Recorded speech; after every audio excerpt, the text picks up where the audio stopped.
Eu jamais deveria estar naquela sala. Eu era apenas a capitão responsável por coordenar a última cerimônia militar do general Alencar, um homem que comandou batalhões inteiros, enfrentou crises políticas, viu guerras que nunca foram oficialmente declaradas e sobreviveu a mais de uma emboscada em missões internacionais. Eu o respeitava, admirava, mas ele nunca foi mais do que meu superior, alguém acima de mim na hierarquia, alguém que eu cumprimentava com a rigidez de quem sabe que certas paredes nunca caem.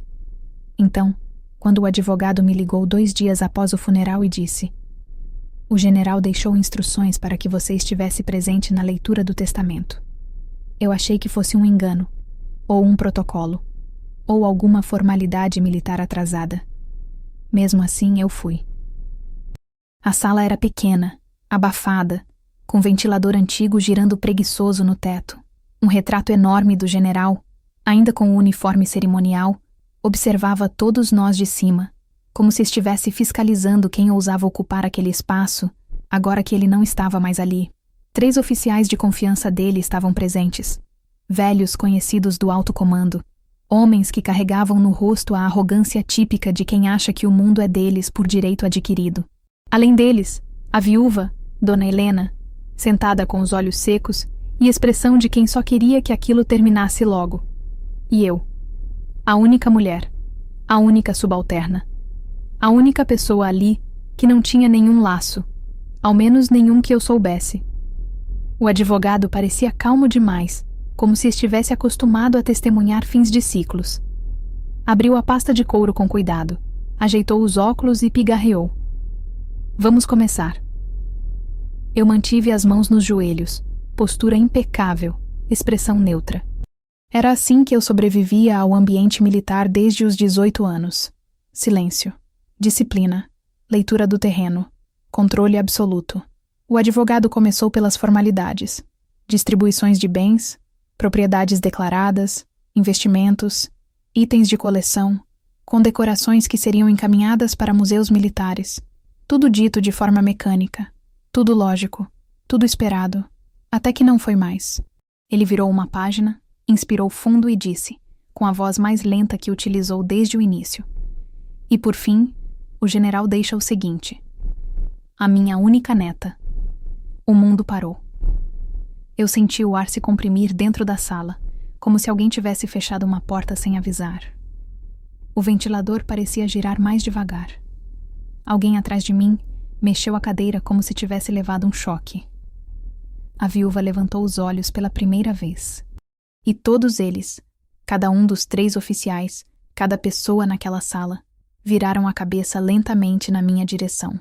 Eu, a capitão, a oficial que não deveria estar ali, a militar que só cumpria funções administrativas no fim da vida dele. Eu senti meu estômago contrair, mas meu rosto permaneceu o mesmo. Militar aprende a sangrar por dentro sem deixar transbordar. "Capitão," o advogado disse, com um tom de cuidado calculado. "A senhora sabe quem são seus pais biológicos?" A pergunta caiu como uma bomba silenciosa. Eu não respondi, nem consegui. Por um instante, tudo o que existia era o som do papel deslizando entre os dedos dele. Eu ouvi risos curtos atrás de mim, não risos de humor, risos de incredulidade, de afronta, de "só pode ser piada." Um dos coronéis, o mais velho, o que sempre olhava para mim como se eu fosse uma intrusa na carreira militar, inclinou-se para a frente. "Isso é absurdo. Com todo respeito, doutor, deve haver algum engano. A capitão é apenas..." Ele parou, procurando uma palavra que não soasse ofensiva, mas que ainda me diminuísse. Uma oficial subordinada, sem parentesco conhecido. Eu podia ter respondido, podia ter me defendido, podia ter dito que aquilo também não fazia sentido para mim, mas eu não disse nada. O advogado levantou a mão pedindo silêncio. "Não há engano", afirmou firme. O general deixou instruções muito específicas, documentos lacrados, e determinou que fossem abertos somente na presença dela. Outra pausa. Outro impacto. A viúva levou a mão à boca, mas não em surpresa, em raiva. Eu reconheci aquele gesto. Raiva contida, direcionada, silenciosa. Raiva de quem achava que um título que deveria ser dela estava escorregando por entre os dedos. O advogado continuou. Existem menções a uma criança nascida há mais de 30 anos, em circunstâncias que envolvem sigilo militar. O general afirma, no próprio punho, que essa criança cresceu dentro das Forças Armadas, sem jamais saber a origem real. Meus dedos formigaram. Era como se alguém tivesse puxado um fio escondido dentro da minha vida inteira. Como se alguém tivesse arrancado um alicerce sem aviso. Os oficiais começaram a murmurar, irritados, desconfortáveis, claramente contrários àquilo. A viúva enxugou uma lágrima. Não de tristeza, mas de revolta. Eu respirei fundo e finalmente falei, com a voz mais firme que encontrei dentro de mim. Eu não sabia de nada. O advogado assentiu como quem já esperava essa resposta. É por isso que o general pediu que eu lhe entregasse isto. Ele abriu um envelope pardo, grosso, lacrado com o brasão das Forças Armadas. Escrevido à mão, com a letra impecável que eu reconheceria em qualquer lugar, estava um nome. Para ela. Eu. O envelope parecia pesado demais para o tamanho que tinha. O general pediu que ninguém o abra além da senhora, disse o advogado, e que, após a leitura, se a senhora desejar, poderemos continuar a sessão. Eu segurei o envelope com as duas mãos. Ele estava quente, como se guardasse algo vivo. Ninguém mais falou. Ninguém respirou alto. Eu me levantei devagar, postura ereta, uniforme impecavelmente alinhado, e caminhei até a porta sob dezenas de olhos que julgavam, acusavam, especulavam. Antes de sair, ouvi a viúva sussurrar, venenosa, como uma faca que não precisa ser afiada para machucar. Isso não acaba aqui. Eu não respondi, nem olhei para trás. Saí da sala, sentei no banco do corredor vazio e fiquei ali por longos segundos, apenas segurando o envelope. O papel tremia nas minhas mãos, mas eu não tremia, porque naquele momento algo fez sentido e nada fez sentido ao mesmo tempo. Eu abri o envelope, e quando li a primeira linha do documento, percebi que minha vida, minha carreira, minha história, meu nome, nunca foram meus de verdade, e que o general Alencar tinha deixado pistas durante anos que eu nunca soube interpretar. Mas no tópico 2 eu vou entender o porquê. Eu fiquei ali no corredor por longos minutos, segurando o envelope como se ele pudesse queimar minhas mãos. Era engraçado. Eu já tinha enfrentado situações de combate, missões em áreas instáveis, decisões que podiam custar vidas, mas nada, absolutamente nada, tinha me preparado para aquilo, para descobrir que talvez eu nunca soube quem eu era. O documento começava com uma frase simples, escrita no punho do general Alencar, letra firme, espaçada, típica de quem passou a vida inteira preenchendo relatórios confidenciais. Se você está lendo isto, significa que já é hora. Hora de quê? Eu não sabia. Continuei lendo no mesmo banco frio do corredor, ignorando passos distantes, ignorando os murmúrios atrás da porta, ignorando o peso crescente no peito. A carta era curta demais para a quantidade de perguntas que provocava. Ele dizia que informações sobre minha origem estavam protegidas em um dossiê pessoal dele, que ele tentou ao máximo manter distância para não manchar minha carreira, e que esperava que um dia eu perdoasse a ausência. Era a primeira vez, em 34 anos, que eu via a palavra ausência ligada ao nome dele. Eu dobrei o papel como quem guarda uma arma e me levantei. Saí da base, atravessei o pátio, senti o vento da manhã bater no rosto, mas algo dentro de mim não se movia. Tudo estava preso, apertado, embolado demais. Entrei no carro, fechei a porta e deixei o silêncio preencher o espaço vazio. E só aí, sozinha, permiti que o passado voltasse, como um filme que eu pensei ter esquecido. Eu não tive uma infância comum. Eu cresci em uma casa simples demais para alguém que, segundo aquele testamento, tinha ligação com um dos homens mais importantes das Forças Armadas. Minha mãe, Rosana, era dura, rígida, fechada. E mesmo assim, havia algo nela que não se encaixava no papel de mãe biológica. Eu nunca questionei. Desde pequena, aprendi que certas perguntas não têm resposta. Ou pior, têm respostas que machucam. Minha mãe trabalhava demais, dormia pouco, e quando dormia, parecia sempre à beira de um pesadelo. Ela nunca falava sobre o passado, sobre quem eu era, sobre quem ela foi. Tudo o que eu sabia vinha em fragmentos soltos. Não fale sobre seu pai. Não pergunte sobre antes. Não abra as gavetas do quarto. Não atenda números desconhecidos. Eu cresci obedecendo, porque crianças entendem quando o silêncio esconde coisas perigosas. Aos 12 anos eu encontrei a primeira pista. Um álbum antigo, escondido no fundo do guarda-roupa, com uma única foto minha bebê ao lado de uma mulher muito jovem, mais jovem do que minha mãe era naquela época. A mulher tinha farda de cadete e sorria para mim com uma leveza que eu não reconhecia em ninguém da minha família.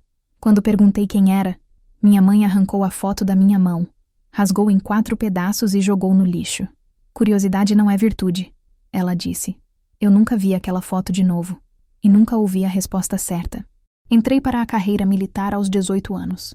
Não porque eu tinha algum sonho glorioso, mas porque era o único lugar que fazia sentido. Disciplina eu já conhecia.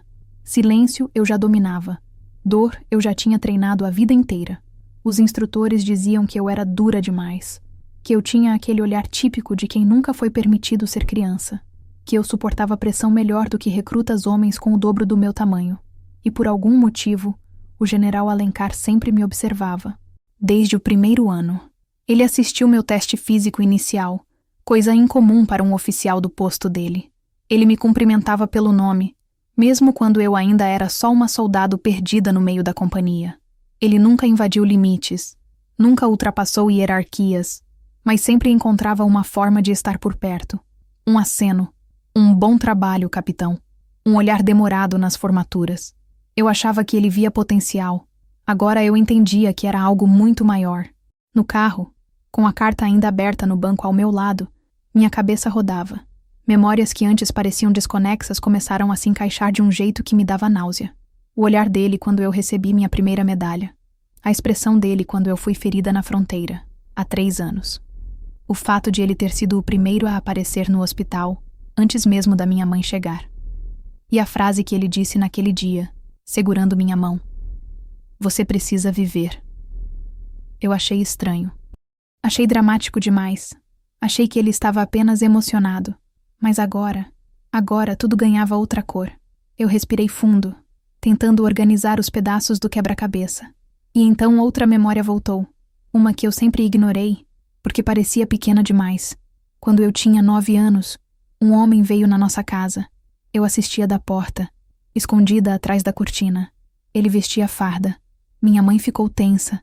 Ele falava baixo, quase sussurrando. Eu só me lembro de uma frase. Ela nunca deve saber. Eu pensei que falavam de mim.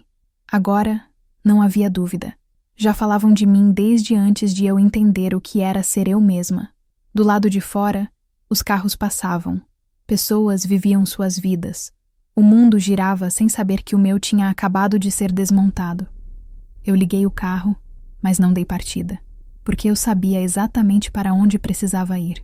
E também sabia que aquela visita abriria portas que eu talvez não conseguisse fechar depois.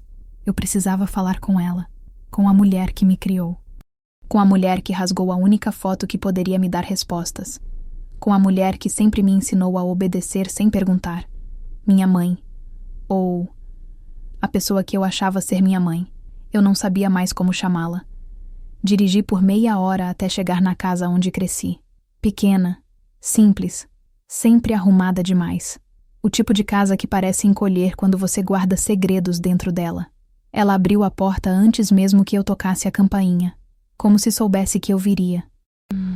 Você soube, ela disse sem criar desculpas, sem fingir. Soube, respondi. Ela abriu espaço para eu entrar, mas algo no ar estava diferente. Não era uma casa. Era um cenário prestes a desmoronar. Ela se sentou na ponta do sofá, com as mãos entrelaçadas, e eu fiquei em pé, uniforme ainda impecável, como se isso pudesse segurar o resto da minha vida de pé. Eu nunca quis mentir para você, ela começou, olhando para baixo, mas eu fiz o que precisei fazer. Eu esperei. A vida inteira eu esperei essa conversa, mas agora que ela estava acontecendo, parecia que eu nem tinha corpo. Quem são meus pais biológicos? Perguntei finalmente. Ela fechou os olhos, respirou fundo, e as palavras vieram como quem arranca curativos antigos. Você não era minha para começar. O quê? Eu fui chamada. Eles pediram para que eu te criasse. Eles quem? A mãe da sua mãe biológica e o general. A sala girou um pouco. Eu me sentei antes que minhas pernas falhassem. O general sabia? Perguntei, sentindo cada palavra cortar por dentro. Ela assentiu, com o rosto tenso, quase culpado. Ele sabia desde antes de você nascer. O silêncio que se seguiu pesou tanto quanto o envelope que eu carregava. E eu entendi, ali, naquele sofá pequeno, que minha história tinha começado muito antes de mim, e que eu não era uma peça solta por acaso. Eu era um segredo que finalmente estava saindo da sombra, mas ainda faltavam peças. Peças que só viriam no próximo capítulo, porque no fundo do olhar da mulher que me criou, havia mais, muito mais, coisas que ela ainda não teve coragem de dizer, e que eu ainda não tinha coragem de ouvir. A conversa com a mulher que me criou me deixou com uma sensação difícil de descrever, como se eu tivesse escavado um terreno que durante anos imaginei sólido, apenas para descobrir que por baixo havia túneis, passagens, portas escondidas. Nada do que ela disse encaixava totalmente, não sem contexto, não sem entender por que exatamente eu teria sido chamada para ser criada por ela. Saí daquela casa com a impressão de que ela havia me entregue apenas a superfície do segredo, a parte que ela podia suportar dizer sem desmoronar. Havia mais, eu sentia. Havia o tipo de verdade que não cabe em palavras simples, o tipo de verdade que deixa marcas. Dirigi de volta para a base sem música, sem pressa, mantendo as mãos firmes no volante como se esse gesto fosse suficiente para evitar que minha vida inteira virasse de cabeça para baixo. Quando passei pela guarita, o soldado me cumprimentou pelo nome e pelo posto, e por um segundo aquilo soou estranho. Quem era eu, afinal? A identidade militar era a única coisa que eu tinha certeza, mas agora até ela parecia sustentada por pilares que eu não sabia quem tinha colocado ali. Não voltei para meu alojamento. Em vez disso, fui direto ao prédio de arquivos antigos, um lugar onde poucas pessoas entram sem motivo, e geralmente apenas para resgatar relatórios de operações inativas. Peguei minha credencial, digitei o código e entrei na sala fria, iluminada por lâmpadas fluorescentes que zumbiam levemente. Ali dentro, nada parecia vivo, exceto a poeira. Havia gavetas metálicas alinhadas em corredores estreitos, como uma pequena cidade de segredos envelhecidos. Eu sabia exatamente o que procurar, mesmo sem saber por quê. Era como se minha memória, agora desperta, puxasse fios que eu tinha ignorado por anos. Fui até o setor de arquivos confidenciais de transferência de pessoal, um setor quase morto, com registros digitalizados apenas parcialmente. No computador central, digitei os nomes que mais me perseguiam desde a leitura do testamento, o do general e o da mulher de farda na foto rasgada que eu nunca esqueci, por mais que tivesse tentado. Nada apareceu de imediato. Partes dos arquivos haviam sido seladas décadas atrás, com autorização apenas para oficiais de alta patente. Eu não tinha esse nível de acesso, mas eu já tinha visto brechas antes. Sabia como navegar nas pequenas falhas do sistema que ninguém se importou em atualizar. Comecei pelos arquivos de missões antigas. O general Alencar serviu em diversas operações nos anos anteriores ao meu nascimento, mas havia uma missão específica, datada exatamente no ano em que eu vim ao mundo, que parecia ter sido parcialmente apagada. O relatório tinha trechos faltando, assinaturas ausentes e um aviso grande, dizendo que partes do documento estavam sob investigação na época. Algo ali cheirava a encobrimento, e, no entanto, havia o nome dela, não completo, apenas as iniciais, mas eu reconheci. As mesmas iniciais que estavam no canto da foto rasgada da cadete que sorria para mim quando eu era bebê. MRP. Nada mais. Procurei por ela no sistema. Nada. Era como se nunca tivesse existido. Pessoas não somem dos registros militares sem motivo. Pessoas são apagadas. E só são apagadas quando alguém muito maior do que elas quer que isso aconteça. Abri também os arquivos pessoais do general. Não os sigilosos. Esses estavam protegidos por um bloqueio digital. Mas os comuns. Relatórios de conduta, avaliações, listas de operação. Em todos eles, havia um padrão. Ele sempre voltava para a mesma base durante aquele período, sempre nos intervalos entre operações internacionais. A mesma base onde minha mãe adotiva trabalhava na época. A mesma em que a tal cadete apareceu nos registros pela primeira e única vez. Era como se todos os caminhos levassem ao mesmo lugar, como se tudo estivesse escondido à vista o tempo inteiro. Quanto mais eu procurava, Mas eu sentia que não tinha sido por acaso que ele sempre me observou nos meus primeiros anos de carreira, sempre de longe, sempre com aquela expressão de reconhecimento silencioso que eu nunca soube interpretar. Depois de quase 2 horas mergulhada nessa busca, senti a presença de alguém se aproximando. Fechei imediatamente a tela com um comando rápido, daqueles que quem trabalha com documentos sensíveis aprende a fazer sem pensar. Era o Coronel Bandeira, um dos que estavam presentes na leitura do testamento. O som das botas dele ecoou pelo corredor metálico antes que ele surgisse numa das extremidades. E quando ele me viu, levantou uma sobrancelha, como se eu fosse um inseto deslocado em território restrito. "Capitão", ele disse num tom carregado de falsa cordialidade. "Pesquisando algo?" "Relatórios antigos", respondi, simples, sem abrir espaço para conversa. Ele caminhou mais perto. A presença dele sempre me incomodou, mas naquele dia pareceu pior, como se ele soubesse mais do que dizia, como se estivesse ali não por acaso, mas para medir o quanto eu já tinha descoberto. "Engraçado", ele disse cruzando os braços. "Eu diria que esta semana não é a melhor para remexer no passado. Pode atrair interpretações erradas." A ameaça era tão clara que não precisava ser dita. Ele não queria que eu estivesse ali. Não queria que eu mexesse em nada que tivesse relação com o general. E por quê? Era isso que mais chamava a minha atenção. O que exatamente aqueles oficiais, homens que não tinham nenhum laço de sangue com o general, temiam? Eles estavam agindo como herdeiros desesperados, tentando proteger algo que provavelmente nem era deles por direito. "Apenas cumprindo minha função, senhor", respondi, mantendo a postura impecável. A hierarquia ainda era meu escudo. "Espero que continue assim", ele disse, tocando o metal da gaveta mais próxima como se isso fosse algum tipo de aviso. "Alguns arquivos são sensíveis." Ele saiu sem olhar para trás. Só quando o som das botas desapareceu é que eu senti a respiração voltar ao ritmo normal. Aquilo confirmava o que eu temia. Eles estavam atentos. Eles estavam incomodados. Isso tornava cada passo meu ainda mais preciso, ainda mais silencioso. Voltei para a tela e anotei mentalmente tudo o que consegui ver antes de fechar o sistema às pressas. Havia uma referência a uma transferência emergencial de uma cadete grávida no ano do meu nascimento. A transferência não tinha destino definido, apenas o registro de saída. O documento era marcado com prioridade máxima, e o responsável pela ordem de transferência era o próprio general. O arquivo era curto, quase superficial, mas nada no ambiente militar é superficial por acidente. Alguém tinha apagado partes importantes. Alguém tinha decidido que aquela história nunca deveria vir à tona. Fechei o computador, tranquei a sala e saí caminhando pelo pátio externo, onde os recrutas faziam instrução. O barulho de passos sincronizados ecoava, firme, constante.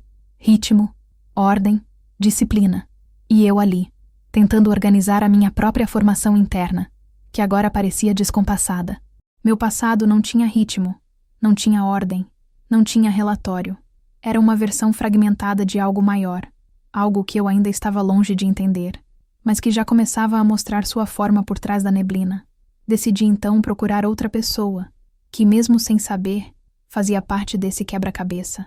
O sargento Molina, um dos poucos homens que trabalharam diretamente com o general no ano da minha entrada na academia. Molina era velho, rabugento, e carregava no rosto marcas de quem já tinha visto mais do que deveria. Ele estava de serviço no depósito de equipamentos, catalogando peças que provavelmente já estavam lá desde antes de eu nascer. Quando me viu, franziu o senho, como sempre fazia quando tentava lembrar se já tinha me cumprimentado naquele dia. "Capitão, o que te traz aqui?" "Preciso fazer algumas perguntas sobre o general", respondi, direto ao ponto. Ele largou a prancheta devagar, como quem entendia que aquela conversa não seria comum. "Sobre o testamento?" "Sobre antes disso", corrigi. Ele olhou ao redor, certificando-se de que ninguém estava por perto. Depois apontou para a sala pequena do fundo, onde guardava itens quebrados que ninguém mais tinha paciência de consertar. Entramos. Ele fechou a porta e ficou me observando como se tentasse adivinhar onde aquela conversa iria parar. "Eu sei que você estava perto dele", comecei. "Mais do que muitos. E eu sei que ele confiava em você." Molina passou a mão pelo bigode grisalho, Suspirou fundo e respondeu com uma sinceridade que não combinava com o ambiente militar. O general não confiava em muitos, mas confiava em você. Aquilo me atingiu com força. Como se ele mesmo havia passado anos agindo como se fosse apenas meu superior. Como confiar em alguém que você não pode se aproximar? Por que ele faria isso? Perguntei. O sargento hesitou por segundos que pareceram longos demais. Porque ele sabia quem você era, disse ele. Mesmo antes de você saber. A frase ficou suspensa no ar. Pesada. Irreversível. Você sabe algo sobre minha origem? Perguntei, sentindo a voz quase falhar. Molina desviou o olhar, e por um instante eu vi algo que nunca tinha visto nele. Medo. Sei o suficiente para dizer que você está mexendo em um vespeiro daqueles. E as pessoas que não querem que a verdade apareça, essas pessoas ainda têm poder. Muito poder. O silêncio entre nós se tornou incômodo. Ele respirou fundo mais uma vez e completou.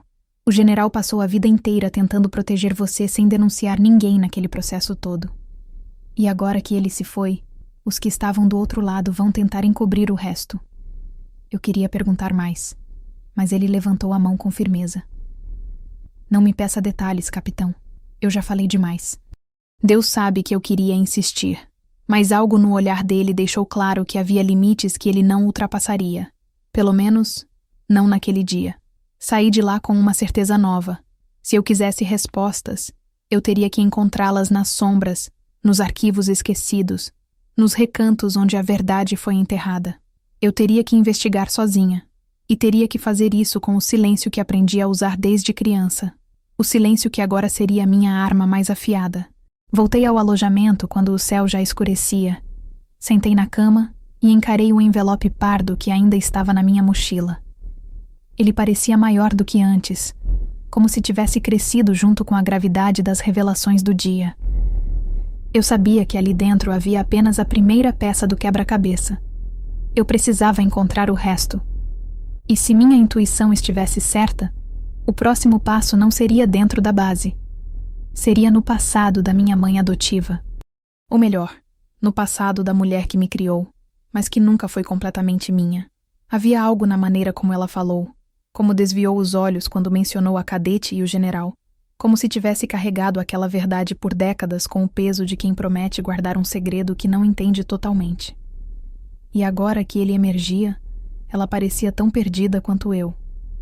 Ainda assim, eu sabia que aquela conversa tinha ficado pela metade.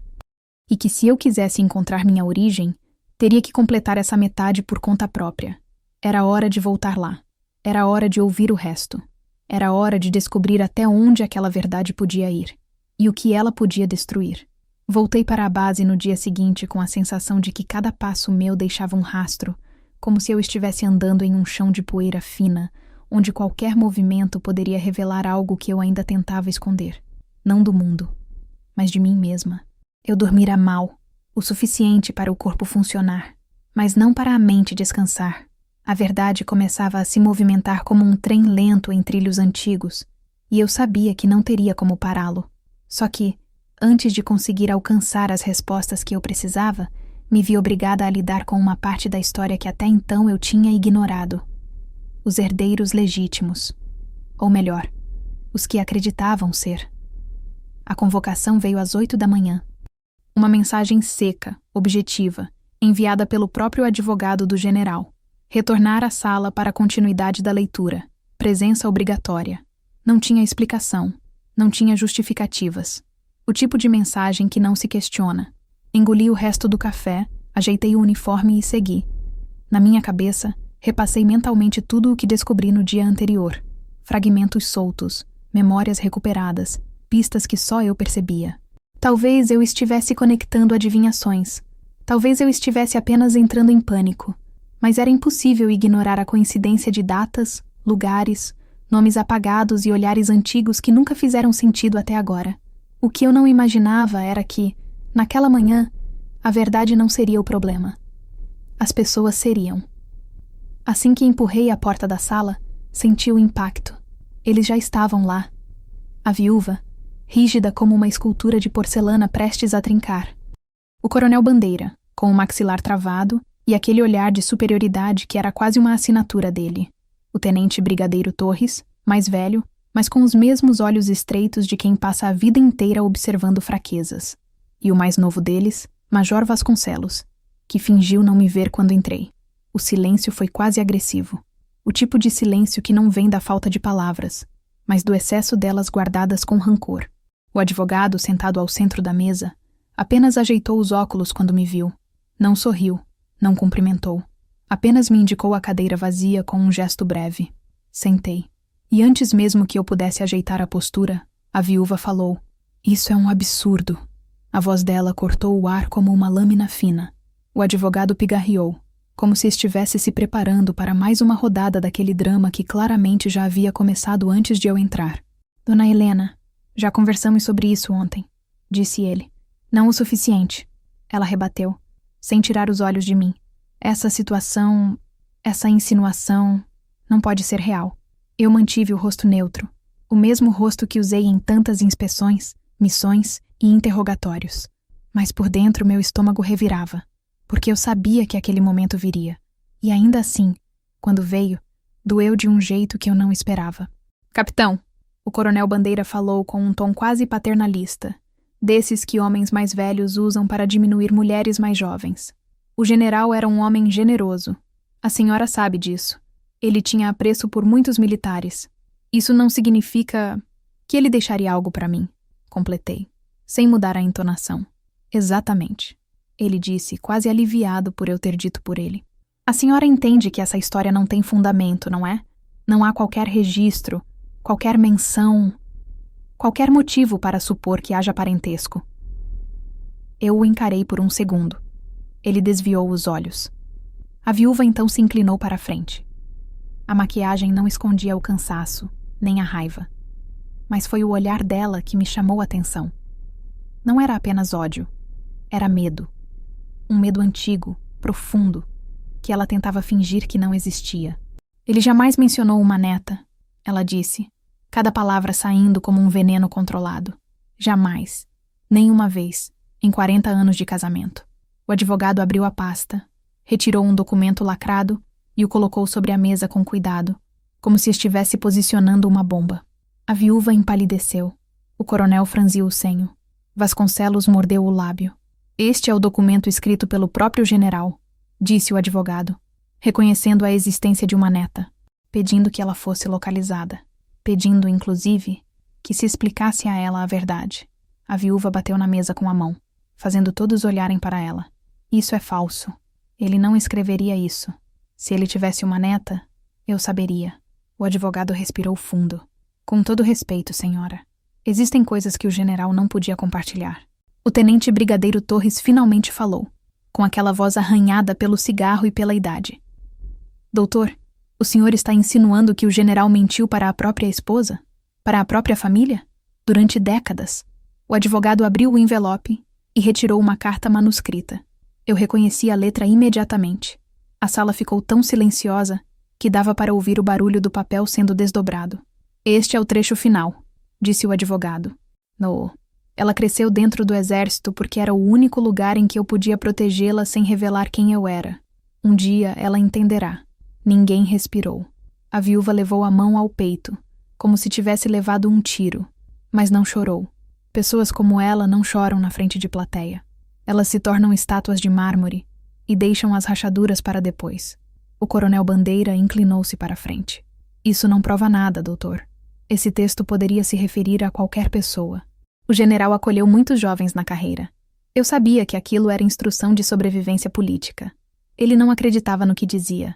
Ele só precisava desacreditar a mim. O advogado então virou a última página. "Há um nome", disse ele. Meu coração parou. A viúva ficou imóvel. Bandeira ficou roxo. Torres respirou fundo. Vasconcelos apertou os punhos. O general descreveu características físicas, o ano de nascimento, a localidade, continuou o advogado. E por fim, escreveu o nome da criança dada para adoção. Eu senti meu corpo inteiro tensionar, como se milhares de pequenos fios estivessem sendo puxados de dentro de mim. O advogado olhou para mim. Ele escreveu o seu nome, capitão.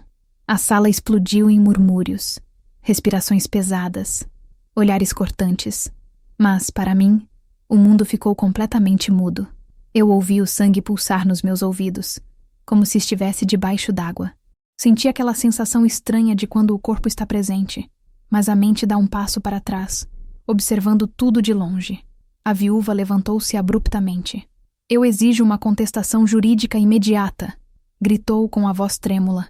Isso é fraude, é manipulação, é um golpe. O advogado fechou a pasta devagar, sem se abalar. A senhora pode contestar, claro, mas não antes de ouvir o restante das instruções.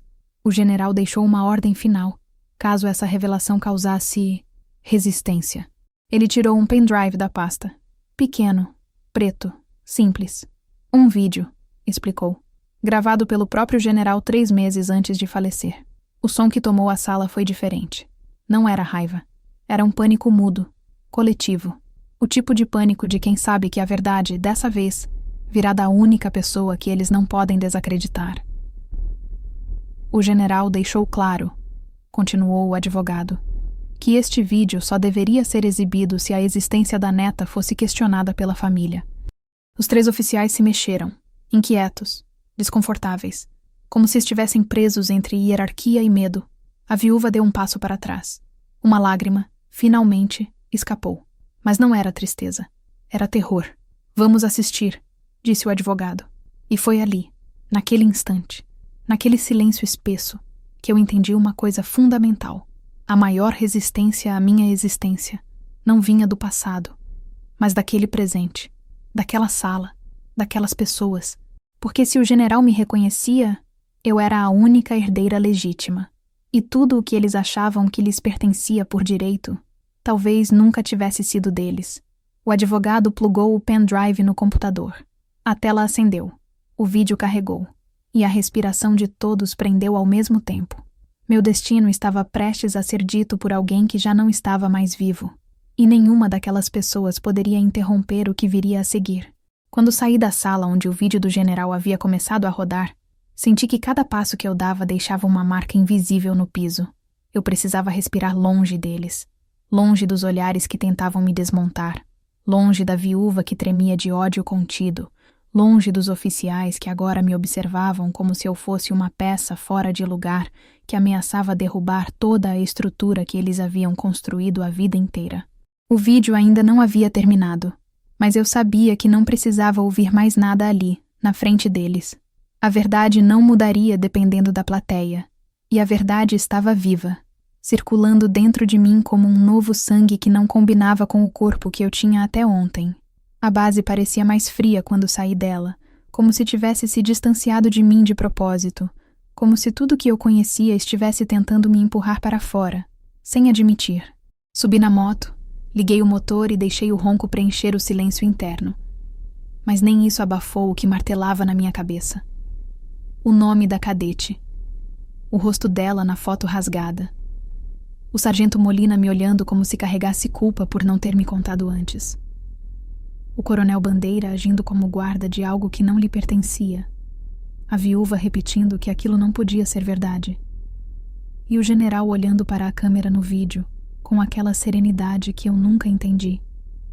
Ele sabia. Ele sempre soube. E agora, todos sabiam também. Eu dirigi sem pensar muito no caminho, mas meus instintos me levaram automaticamente ao único lugar onde eu sabia que encontraria a próxima peça. A casa onde cresci. A casa onde eu aprendi a me calar. Onde aprendi a obedecer. Onde aprendi que perguntas eram perigosas. Talvez fosse a hora de perguntar todas de uma vez. Quando parei na frente da casa, senti um incômodo estranho, como se eu estivesse prestes a invadir meu próprio passado. O portão estava entreaberto, o que já era incomum. Minha mãe sempre trancava tudo. Sempre mantinha grades, portas, janelas e emoções fechadas. Entrei. O corredor de entrada parecia menor do que eu lembrava, como se a casa tivesse encolhido na minha ausência, ou como se a mulher que a habitava tivesse diminuído junto com ela. Ela estava sentada no sofá, exatamente como no dia anterior, mas agora parecia ainda menor, ainda mais frágil, como se tivesse envelhecido anos em poucas horas. Seus olhos estavam vermelhos, não de choro recente, mas de uma vida inteira, guardando lágrimas que nunca ousou derramar. Ela levantou a cabeça quando me ouviu, e não disse nada. Apenas me observou, esperando que eu falasse primeiro. Mas eu não falei. Eu a encarei em silêncio. Um silêncio diferente dos silêncios que aprendi com ela. Este era um silêncio que exigia respostas. Você assistiu? Ela perguntou finalmente, num sussurro. Eu não precisei perguntar o que ela queria dizer. O vídeo. Ela sabia que eu tinha visto, ou ao menos que eu sabia da existência dele. Eu apenas confirmei com a cabeça. Ela passou a mão pelo rosto, como se quisesse apagar alguma coisa que só ela conseguia ver. Ele nunca quis que fosse assim, disse ela, mas ele sabia que seria. Você mentiu para mim a vida toda, respondi, sentando na poltrona em frente a ela, a mesma onde ela se sentava para me fazer revisar cadernos, para me dar ordens, para me dizer o que eu podia e não podia fazer. Não por proteção, mas por obediência. Obediência a alguém que você nem sequer entendia completamente. Ela ficou em silêncio por um instante longo, antes de levantar os olhos para mim. Havia culpa ali, mas havia também algo parecido com alívio, como se finalmente tivesse chegado a hora de entregar um fardo que não era dela. Eu não podia escolher, ela disse, apertando as mãos sobre o colo. Recusar seria como assinar minha própria sentença. E a sua? Eu respirei fundo, deixando que ela falasse, porque sabia que, desta vez, as respostas precisavam vir todas, sem interrupções. Eu não era sua mãe, não oficialmente. Ela continuou. Eu era uma soldado que fez o que disseram que era o certo. Uma soldado que recebeu você nos braços com ordens claras. Criar, proteger, desaparecer. Ordens de quem? Perguntei. Ela hesitou, mas não tanto quanto imaginei. Do filho dele, respondeu. Do pai que você nunca conheceu. Eu senti o chão se mover debaixo dos meus pés por um segundo. Não caí, mas algo dentro de mim despencou. O filho do general. O herdeiro legítimo. O homem que, segundo todos, morreu em missão antes dos 25 anos. Eu ouvi histórias dele quando era cadete, mas sempre histórias de heroísmo, nunca de vida pessoal. Ele era quase uma lenda. E, de repente, ele era meu pai. Ele estava em perigo, ela disse, a voz baixando ainda mais. E sua mãe também. A cadete, a garota da foto. Eles tentaram esconder o relacionamento. Tentaram esconder a gravidez. Mas nada fica escondido por muito tempo lá dentro. Nem amor, nem perigos. Aquela frase grudou em mim como óleo quente. Nada fica escondido por muito tempo lá dentro. Eu sabia exatamente do que ela falava. Ninguém esconde relacionamentos proibidos dentro da caserna. Ninguém esconde meninas grávidas. Ninguém esconde herdeiros de oficiais. É o tipo de segredo que vira munição, que vira rumor, que vira poder nas mãos erradas. O que aconteceu com ela? Perguntei, sabendo que talvez não quisesse a resposta. Ela abaixou os olhos. Ela não sumiu porque quis, disse finalmente. Ela foi afastada, transferida, e depois apagada, como muitos foram naquela época. Eu engoli seco. O tipo de desaparecimento que acontece sem constar como desaparecimento. O tipo de transferência que ninguém registra. O tipo de afastamento que não deixa rastros. A verdade atravessou meu peito como faca fina. Ele veio me entregar você. Minha mãe adotiva continuou devagar, como se cada palavra fosse pesada demais para segurar. Ele estava desesperado, machucado, com medo do que fariam com vocês. Ele disse que precisava desaparecer por um tempo, que voltaria, que explicaria tudo. Ele voltou? Perguntei, a voz mais baixa do que eu queria. Ela balançou a cabeça. Não, nunca mais. Eu deixei que aquela resposta ficasse pairando por um momento, enquanto tentava processar a ausência daquele homem, a ausência dele na minha vida, e como mesmo assim ele estava presente em cada pedaço dela. E o general? Perguntei. Ela segurou meu olhar com um esforço visível. Ele pediu que eu te criasse longe do nome dele, longe da guerra que ele ainda travava com pessoas que você não faz ideia de quem são. Ela engoliu o choro. E quando seu pai morreu, o general desapareceu por semanas. Quando voltou, estava quebrado. Acho que desde aquele dia, ele decidiu que te protegeria da única maneira que sabia, ficando distante. Fiquei quieta, não porque não tinha o que dizer, mas porque tudo o que eu poderia dizer não caberia ali, naquela sala pequena, entre móveis velhos que presenciaram a minha infância inteira, sem saber que era um cenário de uma farsa.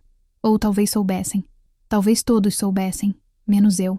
Você guardou tudo isso, falei depois de alguns segundos. Guardou tudo sozinha, sem contar nada. Nem quando eu entrei para o exército, nem quando quase morri em missão, nem quando ele estava ali, na minha frente, e eu achava que era apenas meu superior. Ela passou as mãos no rosto, como quem tenta tirar anos de peso acumulado. Como eu poderia dizer? Perguntou, voz embargada. Como eu poderia olhar para você e dizer que tudo o que você acreditava sobre si mesma era uma construção de guerra, que você não era minha, que você não era dele, que você era de dois mundos que se chocaram com tanta força que te deixaram no meio do impacto? Ficamos em silêncio. Mas desta vez, era um silêncio diferente do silêncio da velha disciplina que ela me ensinou.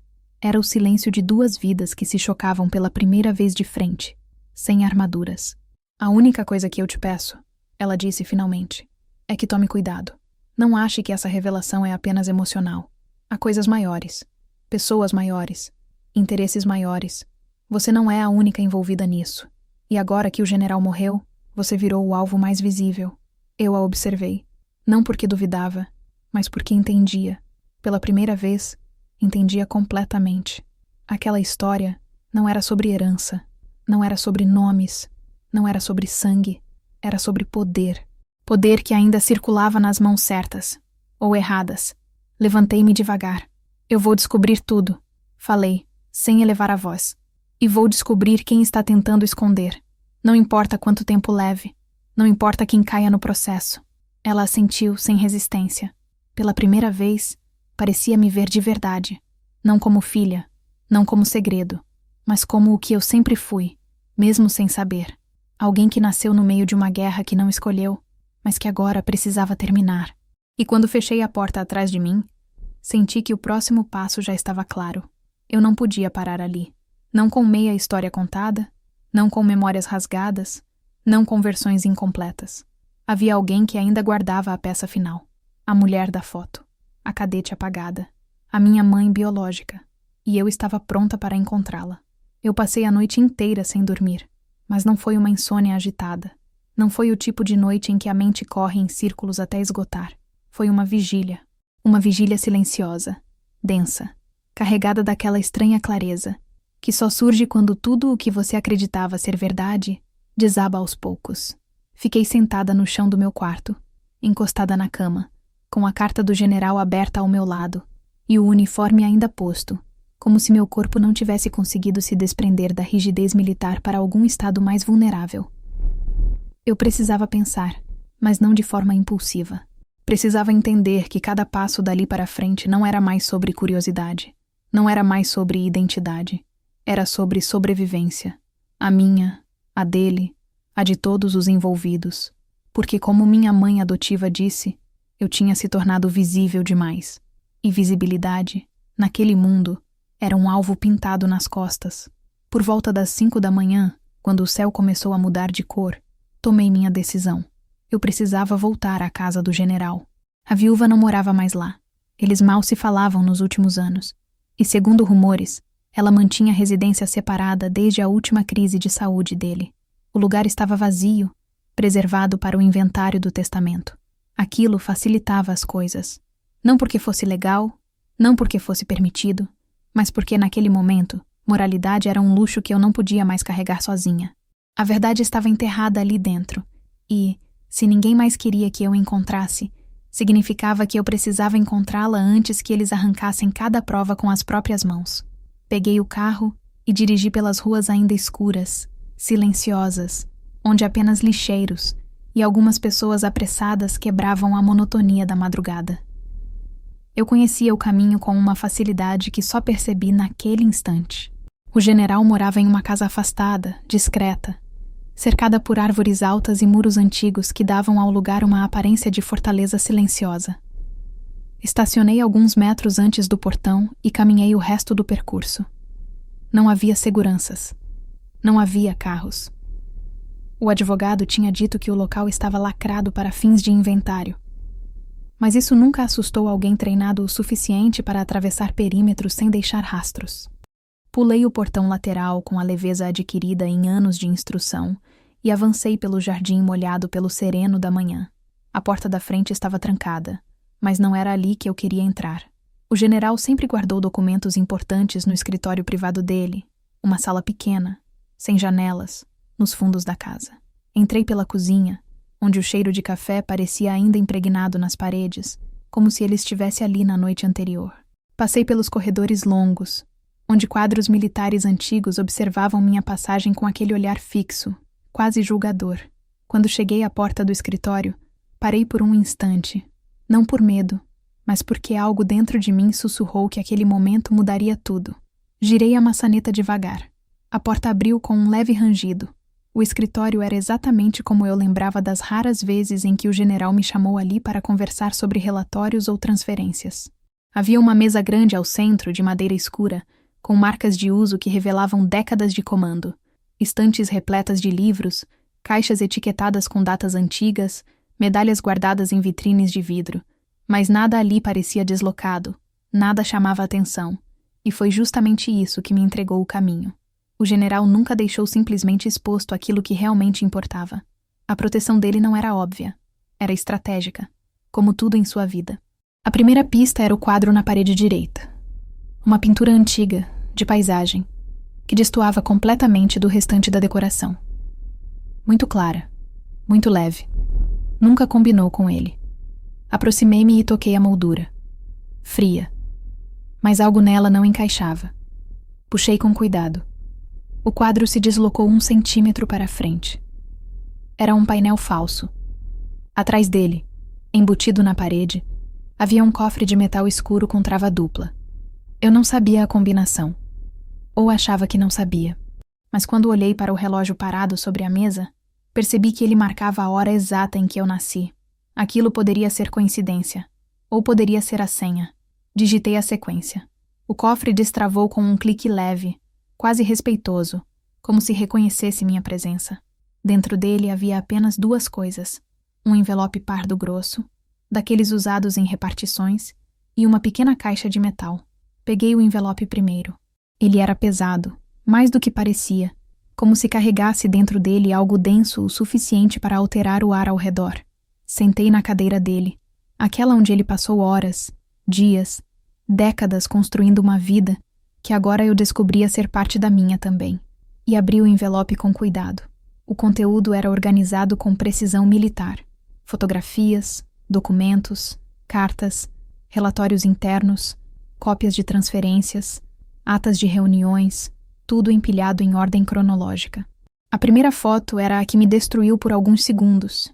Ele estava ali, mais jovem, talvez com um pouco mais de 40 anos, segurando um bebê nos braços. O bebê era eu. Reconheci pelo cobertor azul claro que minha mãe adotiva sempre disse ter sido comprado por ela. Ele não olhava para a câmera. Ele olhava para mim. E havia algo naquele olhar que nunca reconheci nele quando adulta. Era um cuidado silencioso, quase doloroso, como se ele estivesse depositando ali uma promessa que nunca pôde cumprir. Passei para a próxima foto. Era a cadete. Jovem, bonita, uniforme impecável, sorriso aberto. Ela segurava o mesmo cobertor azul. Os olhos dela eram parecidos com os meus de uma forma que nunca percebemos quando estamos perto demais do espelho. Atrás da foto, havia uma anotação escrita por ele. Protejam-na. Custar o que custar. Continuei folheando. Havia um relatório de transferência datado 3 meses antes do meu nascimento. A cadete estava listada como afastada por motivos médicos. Mas alguém riscou essa justificativa e escreveu manualmente. Risco alto. Não dizia qual risco. Não precisava. Era claro que havia algo maior ali. Algo que envolvia política interna, rivalidades antigas, talvez até traições. Havia listas de nomes. Pessoas que eu reconhecia, outras que nunca ouvi falar, algumas ainda vivas e influentes. Todos conectados a uma operação que desapareceu oficialmente dos registros. Operação que tinha o codinome Escudo Silencioso.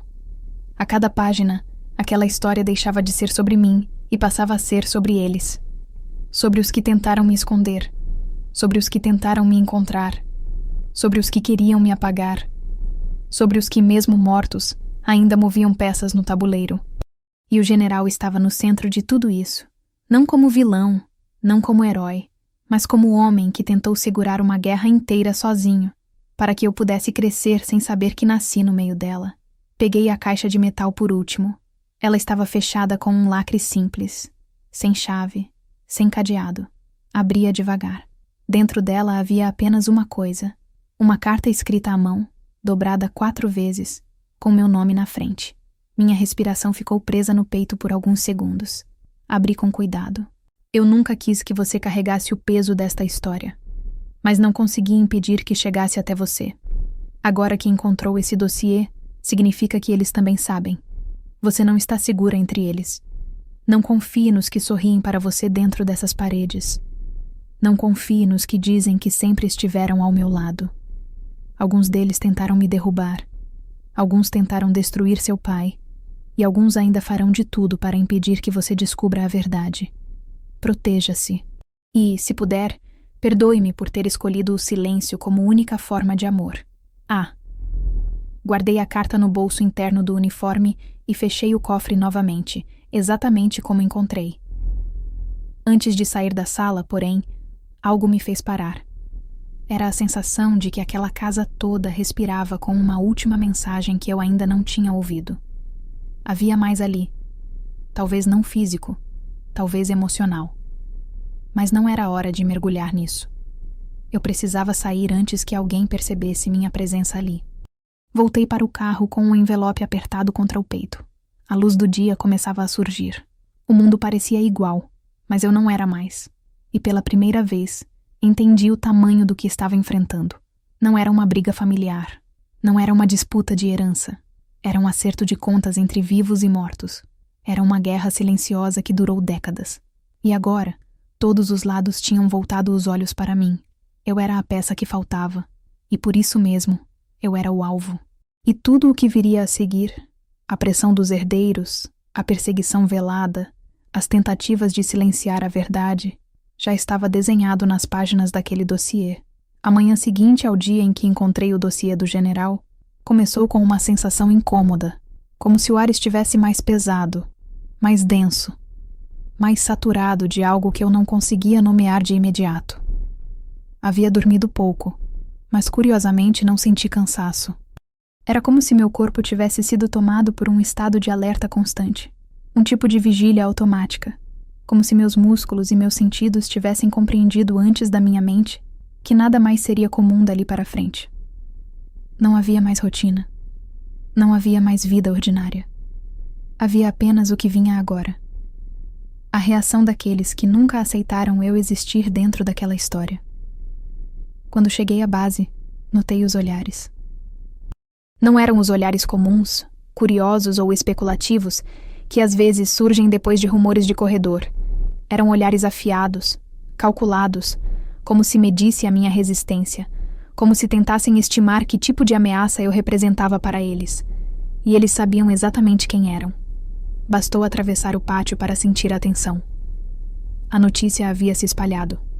A revelação do testamento não estava mais restrita à sala onde o vídeo do general havia sido exibido. Ela havia se dissolvido pelos corredores, pelos grupos silenciosos que se formavam nos intervalos, pelas portas fechadas de salas onde oficiais mais experientes murmuravam frases cortadas. Eu me tornei assunto antes mesmo de entender completamente meu próprio papel naquela trama. E quando me tornei assunto, automaticamente me tornei alvo. Entrei no prédio administrativo pela porta lateral e quase imediatamente o Major Vasconcelos apareceu, como se estivesse me esperando. Ele me cumprimentou com uma formalidade mais rígida que o habitual, mas o sorriso leve que tentou desenhar no rosto era tão artificial quanto a cordialidade dele. Era o tipo de gesto que homens como ele usam quando querem esconder intenções, quando querem parecer aliados, quando na verdade estudam a melhor forma de neutralizar alguém. "Capitão", disse, inclinando a cabeça de maneira respeitosa demais. "Precisamos conversar." A frase dita por qualquer outra pessoa seria apenas um chamado de rotina. Mas, dita por ele, naquele momento, soava como um recado cifrado. Eu sabia que recusar não era uma opção. Pessoas como ele não fazem convites. Fazem comunicados disfarçados. Seguimos em silêncio até a sala de reuniões menor, uma sala que raramente era usada, exceto para conversas delicadas demais, para ficar ao alcance dos ouvidos comuns. Ele fechou a porta devagar, tomou distância e ficou me observando por longos segundos, como se estivesse esperando que eu reagisse antes mesmo de saber o que ele tinha a dizer. Circulam rumores, começou, ajustando o cinto como se fosse um vício nervoso. Rumores desagradáveis. Não respondi. Não porque não tivesse o que dizer, mas porque tinha aprendido que, em certas batalhas, o silêncio desarma mais do que defesas bem articuladas. Rumores de que a senhora... Ele hesitou por um instante, escolhendo as palavras.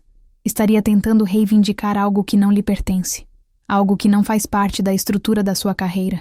Respirei devagar, mantendo o olhar firme nele. Ele desviou por um segundo, e nisso já havia fraqueza. Ele temia o que eu representava. O que meu nome agora significava. E quais seriam esses rumores? Perguntei, com a calma que sempre irritou os homens que esperavam minha submissão.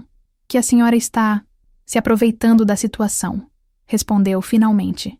Que está tentando ascender de maneira inadequada, usando a morte do general como oportunidade. A palavra ficou suspensa entre nós, carregada de veneno. Eu reconheci aquele tipo de estratégia. Era velha, previsível e, ao mesmo tempo, eficiente. Desacreditar a mulher, diminuir sua legitimidade, sugerir ambição indevida, insinuar aproveitamento. Uma tática antiga, porém ainda usada com perfeição naquele ambiente onde a aparência de integridade vale mais que a verdade. Mas não era apenas o Major Vasconcelos. Não era apenas ele carregando aquela missão. Ele era apenas o mensageiro. A ordem vinha de cima, de muito acima, de pessoas que tinham medo do que o general havia deixado. Pessoas que haviam sido desafiadas em vida por ele e que agora temiam ser derrubadas por mim, mesmo que eu não tivesse pedido nada daquilo. Se esses rumores estão circulando, respondi, talvez seja porque alguém os colocou em movimento. Ele endureceu a expressão e voltou a me encarar. Capitão, é um conselho. Nada além disso. Cuidado com os passos que dá. A senhora está visível. Visível demais. E pessoas visíveis atraem problemas. A frase era uma ameaça disfarçada de aviso. E quando ele terminou, saiu da sala sem esperar resposta, como se a própria presença dele pudesse ter sido comprometida por conversar comigo por muito tempo. Quando a porta se fechou, fiquei sozinha, mas o ar não ficou mais leve. Ele ficou pesado, quase opressor, como se o espaço fosse pequeno demais para conter o conflito silencioso que acontecia ali dentro. Saí da sala e me dirigi ao refeitório, apenas para tentar reorganizar os pensamentos, mas encontrei outros sinais.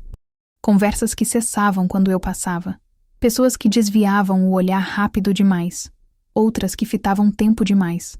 E no quadro de comunicados internos havia um novo memorando sobre conduta e ética, colocado naquele mesmo dia, no qual o comando reforçava a proibição de oficiais utilizarem posições sensíveis para ganhos pessoais.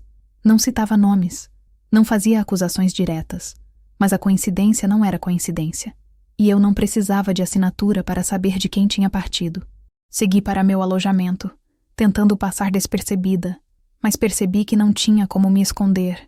Não mais. No caminho, encontrei o coronel Bandeira parado no corredor, conversando com 2 oficiais mais jovens que rapidamente se dispersaram quando me viram. Ele não fez esforço para disfarçar o desprezo no olhar. Me parou colocando o corpo levemente na frente do meu caminho, um gesto pequeno no mundo civil, mas bastante agressivo no ambiente militar.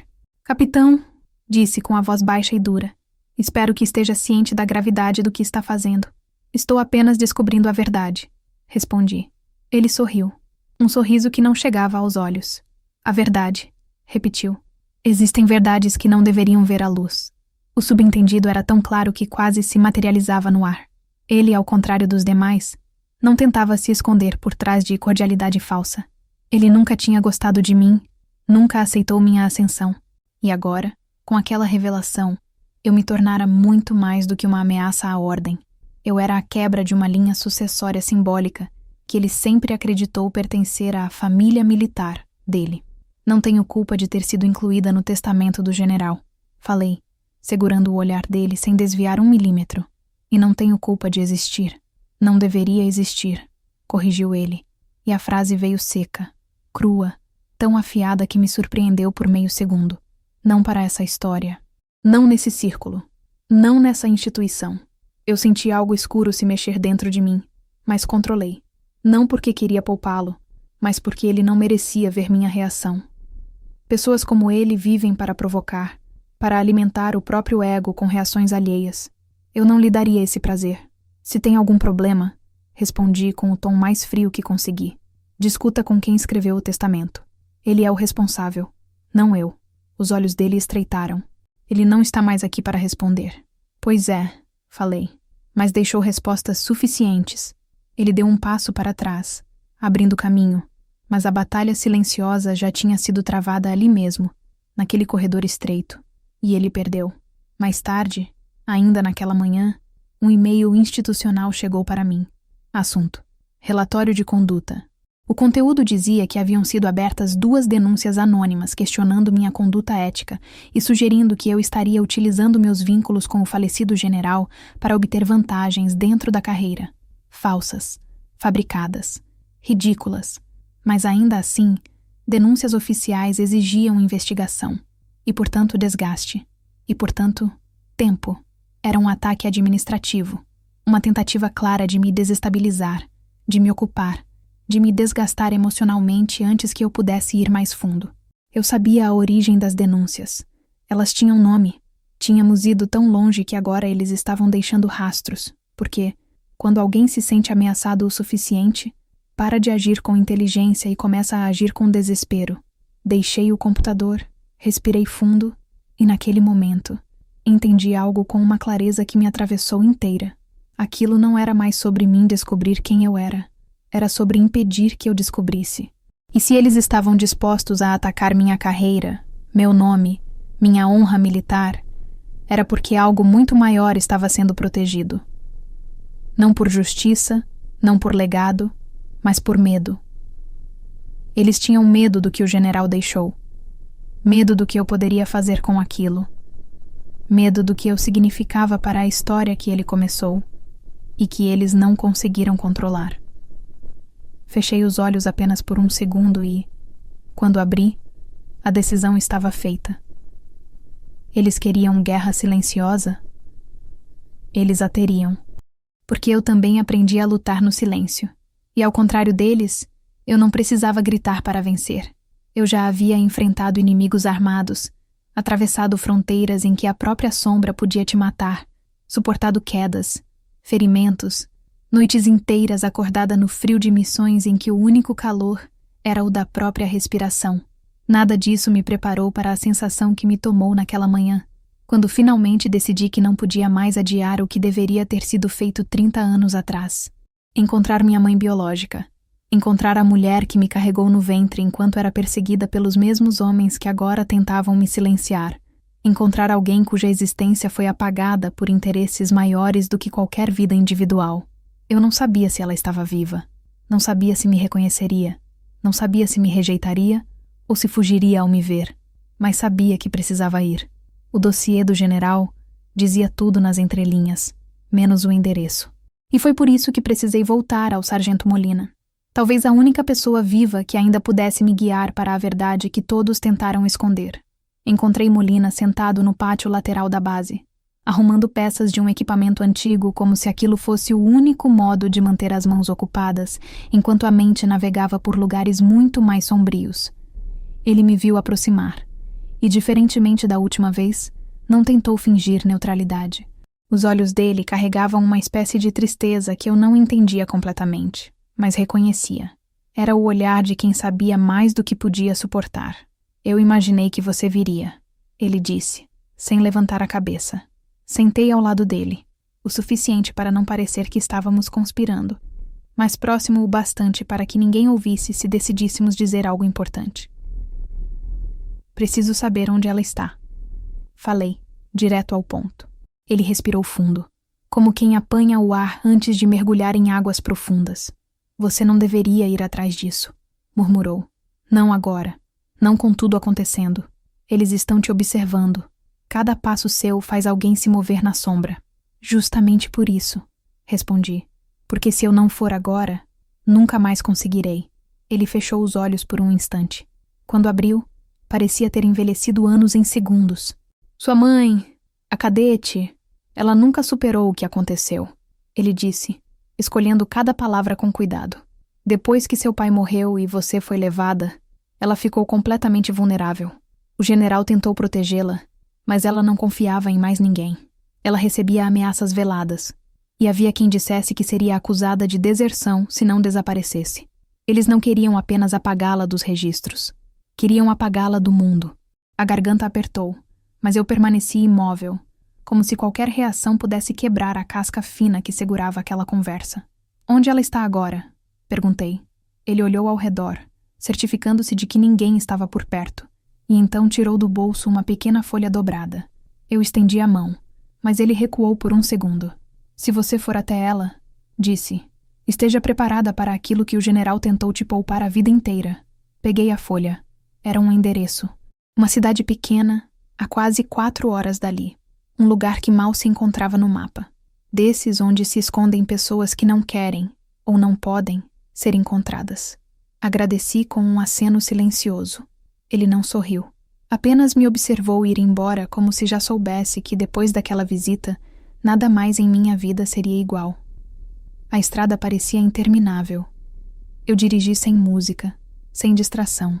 Apenas o som constante do motor preenchendo um silêncio interno que nem a velocidade podia romper. À medida que me afastava da cidade, as construções densas desapareciam e davam lugar a campos abertos, árvores retorcidas pelo vento e pequenas casas distantes umas das outras. Era o tipo de lugar que escolhem quando querem desaparecer completamente. O tipo de lugar onde ninguém faz perguntas, onde ninguém reconhece rostos que não deveriam ser reconhecidos. Quando finalmente entrei na rua indicada, meu coração passou a bater mais rápido, não por medo, mas por uma mistura de antecipação e incredulidade. A casa era simples, com pintura descascada, um jardim mal cuidado e uma janela com cortinas pesadas demais para uma casa tão pequena.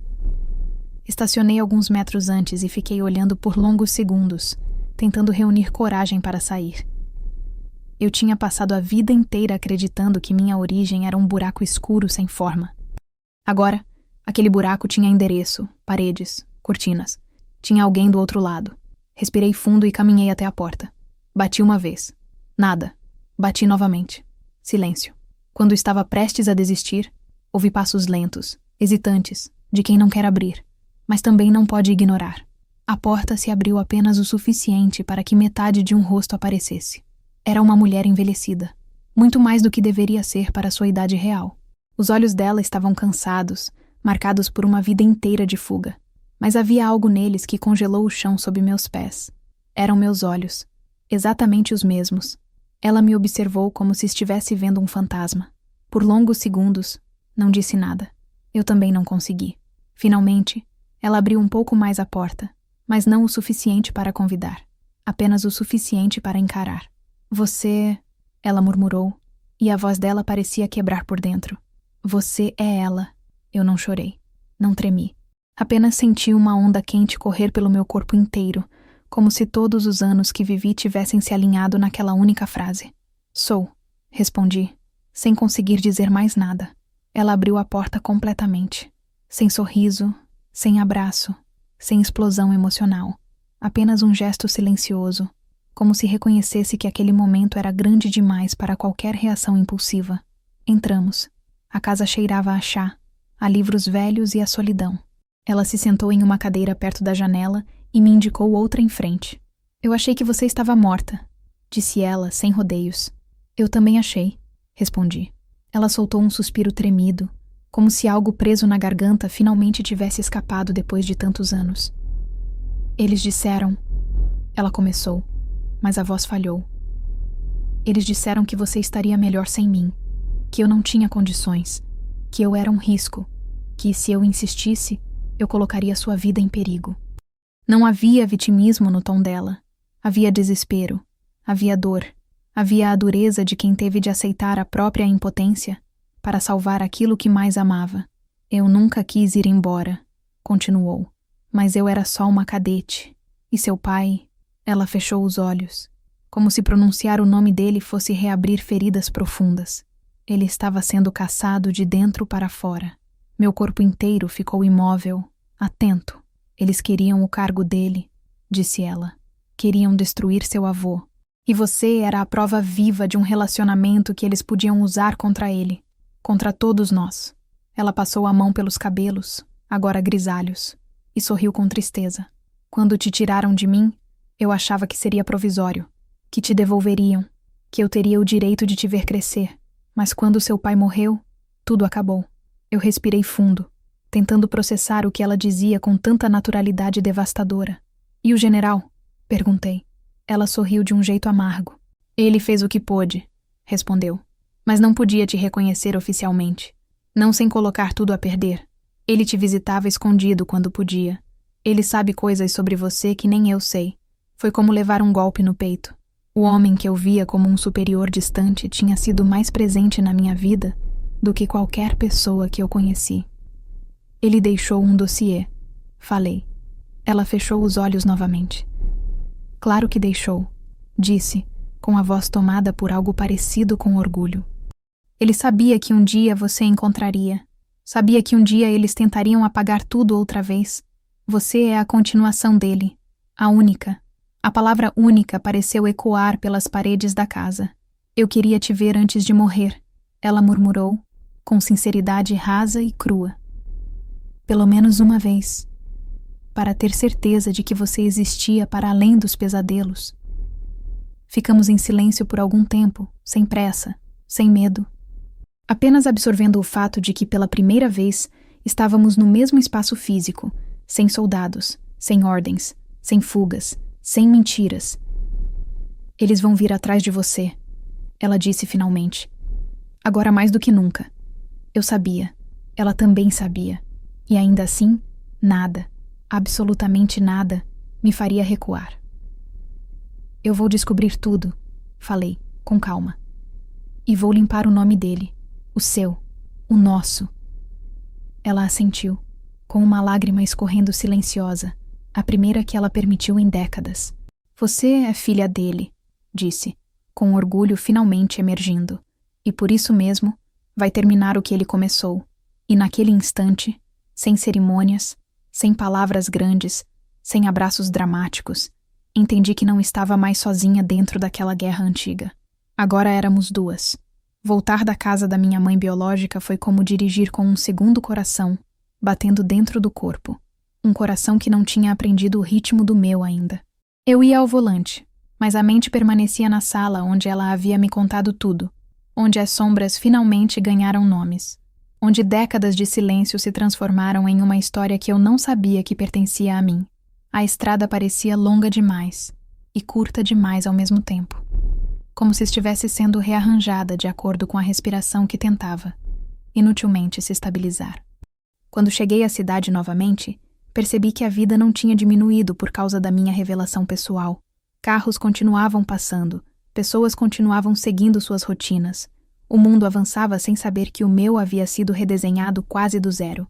Mas ali, bem no centro de tudo, uma coisa permanecia imóvel, como um farol silencioso que eu sabia que não poderia ignorar: o testamento do general. E junto dele, todas as implicações que agora, mais do que nunca, estavam prestes a explodir. Eu não dormi naquela noite, não porque não conseguisse, mas porque não era possível. Minha cabeça estava cheia demais, meus olhos atentos demais, meus instintos despertos demais. Tudo o que vivia até ali me dizia que o próximo passo não seria dado com calma. Não haveria espaço para hesitações. Se eu quisesse enfrentar os 3 oficiais, Bandeira, Torres e Vasconcelos, e a viúva, teria que fazer isso com método, precisão e silêncio. O mesmo silêncio que me salvou ao longo de toda a minha vida sem que eu percebesse. Na manhã seguinte, quando fui chamada novamente ao escritório do advogado, senti que o ambiente carregava um peso novo, como se as paredes soubessem que o que aconteceria ali dentro definiria o resto da vida de todos. Entrei na sala e percebi imediatamente que algo havia mudado. A viúva estava pálida, com maquiagem mais pesada, como se tentasse esconder a devastação dos últimos dias. O coronel Bandeira mantinha o maxilar travado, mas o olhar estava instável, fugitivo, como se estivesse tentando se segurar em qualquer coisa que restasse de controle. Torres estava calado, com as mãos apertadas sobre os joelhos, e Vasconcelos, sempre tão performático, agora parecia menor que a própria sombra. Era a primeira vez que eu não os via como figuras de autoridade, mas como homens acuados. O advogado, por outro lado, parecia mais seguro do que nos dias anteriores. Ele abriu a pasta com calma e me pediu que me sentasse. Não havia mais tensão no gesto dele, apenas certeza. Ele sabia o que estava prestes a acontecer, e eu sabia também. Recebemos novos documentos, ele disse, direcionando a frase para mim antes de olhar para os outros. Documentos que mudam a natureza da distribuição do patrimônio. A viúva ajeitou o corpo na cadeira, quase como se quisesse se levantar. Bandeira franziu o senho, mas permaneceu em silêncio. Como assim? A viúva perguntou, com a voz falhando apesar do esforço para mantê-la firme. O advogado tirou de dentro da pasta um envelope que eu reconheci na mesma hora. O envelope pardo, idêntico ao que encontrei no cofre da casa do general, mas este contendo cópias autenticadas. Ele colocou sobre a mesa, virando lentamente as páginas para que todos vissem. Fotos, relatórios, cartas, documentos internos, registros de transferência, a nota com a letra do general, tudo categorizado. A viúva ficou imóvel, como se alguém tivesse tirado o ar do ambiente. Bandeira levou uma das mãos ao rosto, passando-a na testa como se suar de repente. Torres ficou extremamente quieto, tão quieto que eu podia ouvir a respiração dele. Vasconcelos tentou disfarçar a tensão cruzando os braços, mas a mão direita tremia, um tremor minúsculo, quase imperceptível, mas revelador para quem sabe observar. Isso é falso. Bandeira arriscou, mas a voz falhou no meio da frase. Isso não pode ser considerado... Isso não. Cada documento foi analisado por peritos. Interrompeu o advogado, com a serenidade de quem já previa a negação. A autenticidade foi confirmada.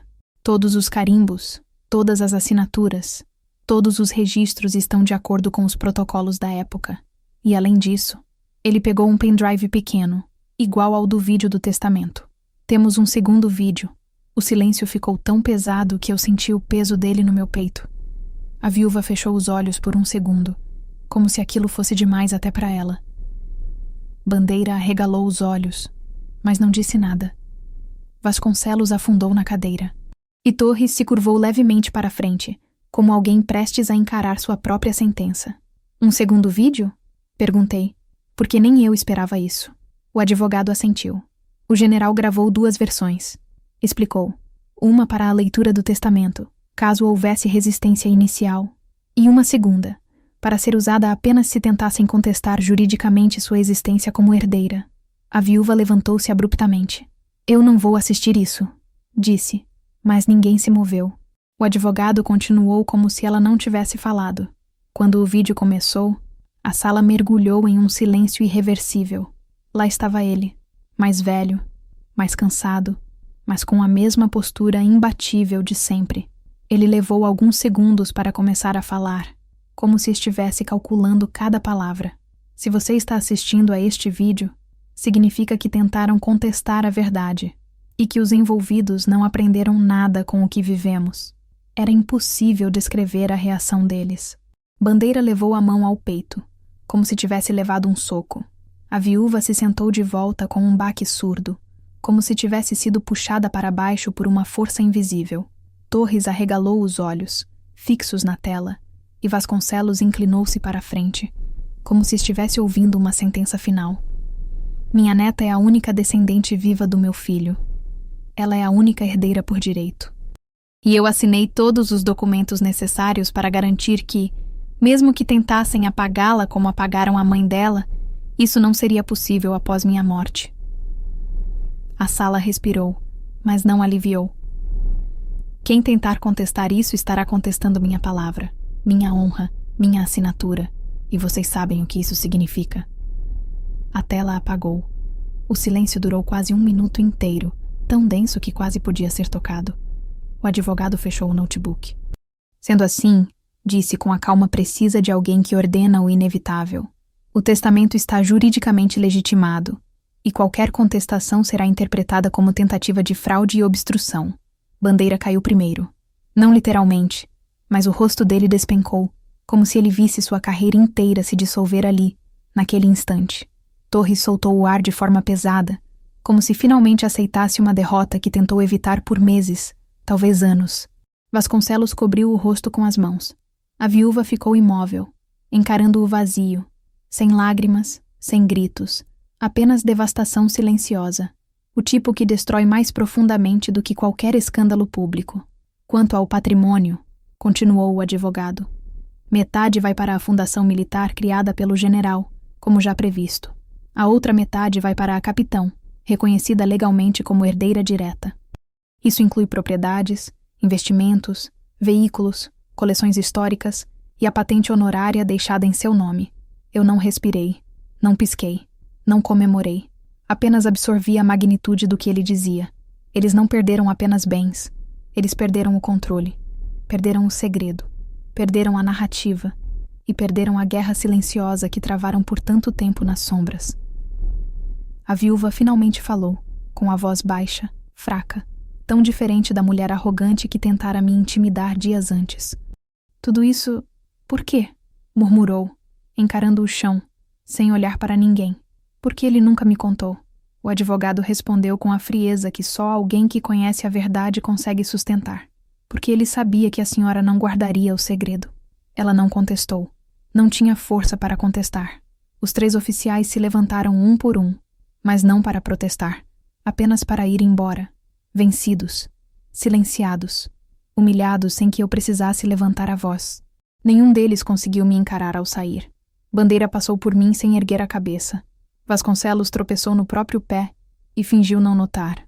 Torres parou por um segundo na porta, virou o rosto parcialmente, e eu vi algo que nunca imaginei ver nele. Vergonha. E assim, sem gritos, sem escândalos, sem violência, a queda deles aconteceu.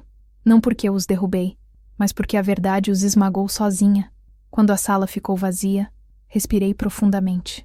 O advogado recolheu os documentos e me entregou uma pasta com tudo o que eu precisava saber.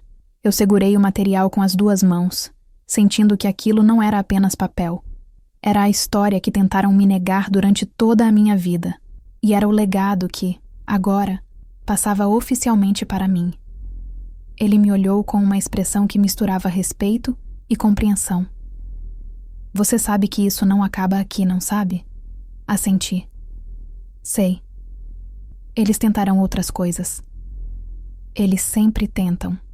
E você está pronta para o que vem depois?